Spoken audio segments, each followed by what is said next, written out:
What is up, everybody? Welcome to Travis and Vic's Drunken Horror Adventures. I'm Travis. I'm rolling solo. Once again, I'm sober. It's really sad. But it is middle of the day. And not to say that I have never been drunk in the middle of the day, but it's just not going to happen today. So Vic is down in Florida for meetings unrelated to this podcast. However, I believe it may have been last night, he was at Halloween Horror Nights. That bum did not go live as far as I know, like I had hoped he would. So I'll take the onus in a couple weeks when I go. But I just walked out of Baxter Avenue, Louisville, Kentucky. The cinema's there, watching a new movie. Came out, I believe, September 14th, but we didn't get it in our area until a few days later. And I haven't had the opportunity to watch it, so I brought out the Movie Pass. It's been a while since I used it. Mostly I've been using AMC A-List lately, but I've held on to Movie Pass for movies that are outside of AMC, and Lizzie was the perfect movie for it.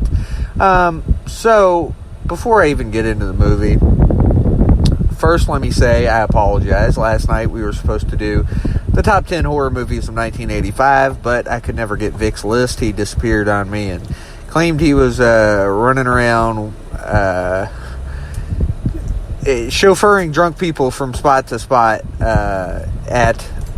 in Florida. So Vic was not available to do the podcast yesterday, which I kind of expected. He just wasn't able to get me his list either, and that's really what I wanted. So kind of was stuck, and it was going to be me and Blake, and I wouldn't even had Vic's list, so I decided we push it off a week. So Tuesday, October 2nd, we'll be talking about the top 10 horror movies of 1985, including such movies as Return of the Living Dead, Day of the Dead, Reanimator, Silver Bullet, Once Bitten, movies like that. So basically we're going to try to rank them from 1 to 10. We've already done the public vote as to what's the number one, and I'll talk about that next week. But as far as Movie Pass goes, for those of you that still are on board with Movie Pass, I know they've dropped down to 3 movies a month, and they limit what movies you're allowed to see. However, there is a way around that. There's one of 2 ways you can do this. Now that they no longer do ticket verification, one of the ways to do it is, you check into a movie, whatever movie's playing at the time of the movie you want to see.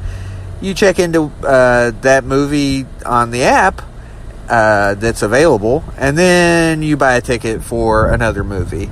So let's say that White Boy Rick plays at 1:20, and you want to see Lizzie at 1:30, but Lizzie is not on the Movie Pass app. You check into White Boy Rick, and then you buy the ticket for Lizzie. And now that you don't do ticket verification, nobody even knows. But, of course, Movie Pass users, a lot of people out there would say that that's fraud. And to them, I'd say go fuck yourself. Because Movie Pass has pretty much changed their terms of service every few weeks. So, as a customer, I'm allowed to change my terms of service, too. And realistically, the theater's still getting the money. So, everybody that needs to be getting money is getting money, as far as I'm concerned. Now, the other way to do it is rather simple. Let's use the same scenario again. You go in, check in for a 1:20 White Boy Rick, and then just walk into a 1:30 Lizzie. You just walk into the other theater.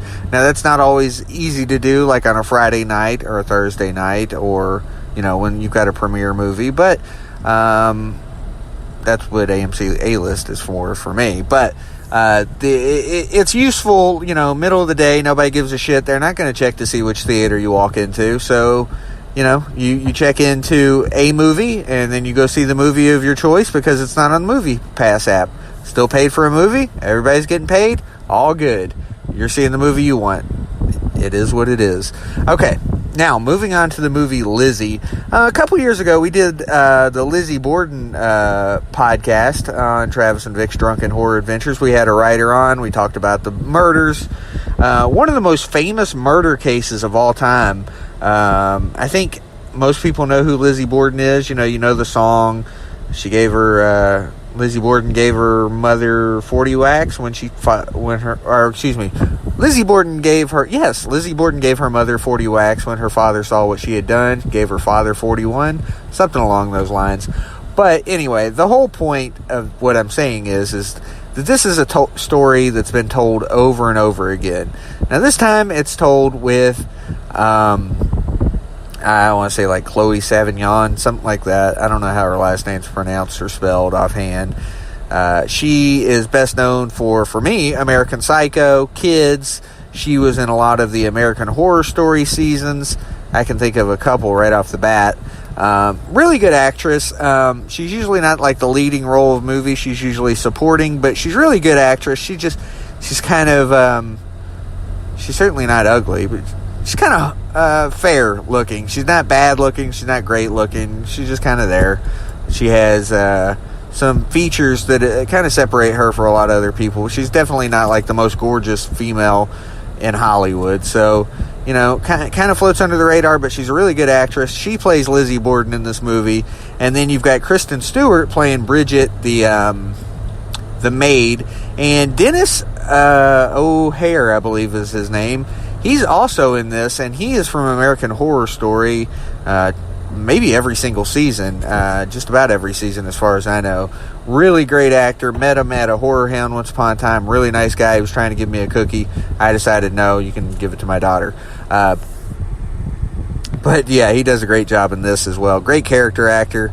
Okay, so now let's get into the movie. Non-spoilers here for the most part.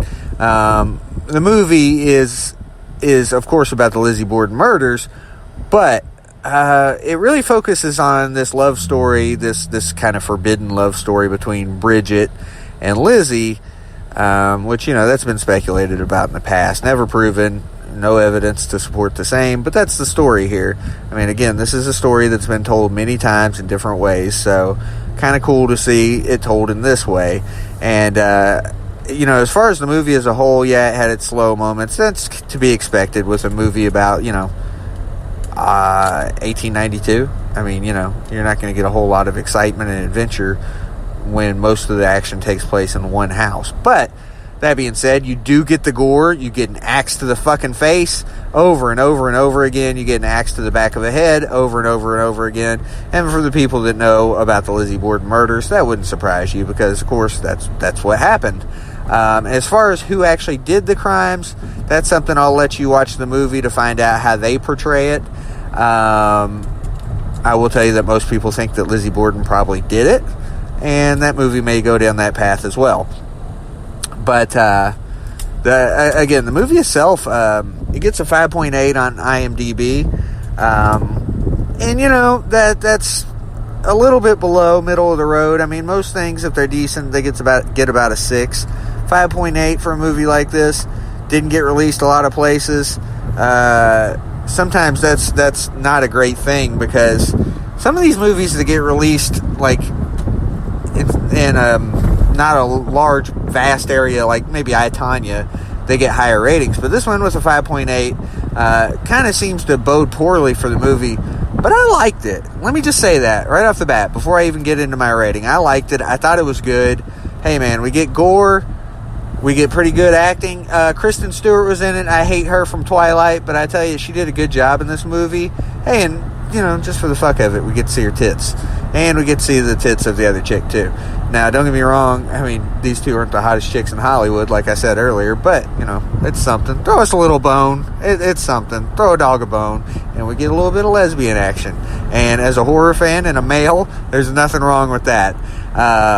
But, yeah, you know, as far as the story itself, it's good. They add some twists and turns to it to make it interesting. You know, and obviously we don't know exactly what happened with this, so it's open for interpretation, and that's what they did here. It's not like they told some crazy alternate story of what happened. They told just a possibility of many possibilities as to what happened here.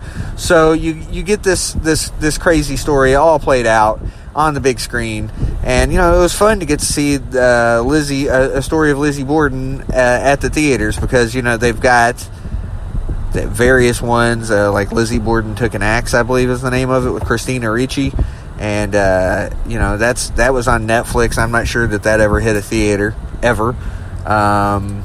And then there's other ones out there, but I've never seen one in the theater until now. So it was just neat to see a story about Lizzie Borden. Side note, a couple weeks I'm going to Salem, Massachusetts. I realize I pounded you guys over the head with this over the last couple months, but I'm excited about it. Wanted to go to Waterfall. I believe it's Waterfalls. Not Water. Whatever the fuck it is. It's in Massachusetts. It's where the Lizzie Borden house is. I wanted to go there. I just can't quite get out of my way to go there. So maybe one day I'll get to go check out the Borden house. But anyway, as far as the movie rating, I give it a 3 out of 4 machetes, or maybe in this case 3 out of 4 axes, because it was good. It wasn't great. It could have been better, but I'm not sure in what way it could be better. So realistically, it was fine, and I wouldn't mind seeing it again. So that's always a good thing. Don't expect some balls to the wall horror movie. It's not that.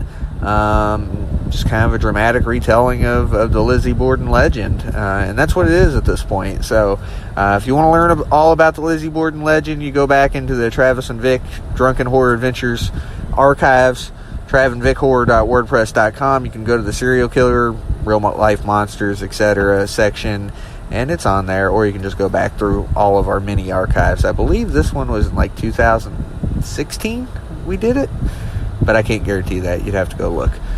But I enjoyed it, and it was fun talking about this, and I enjoyed the movie. So get out of your way, go see it. You can email us tnvhorror@gmail.com with your thoughts. You can tweet me at phenomenaltld. We're on Instagram. We're on Facebook. Just look us up, Travis and Vic's Drunken Horror Adventures. You'll find us. But that is it for me this week. We'll be back, hopefully, knock on wood, on Tuesday to talk about the top 10 horror movies of 1985. If you got a list, send it in, and we will read it on the air. Until then, we are out, or I am out. Later.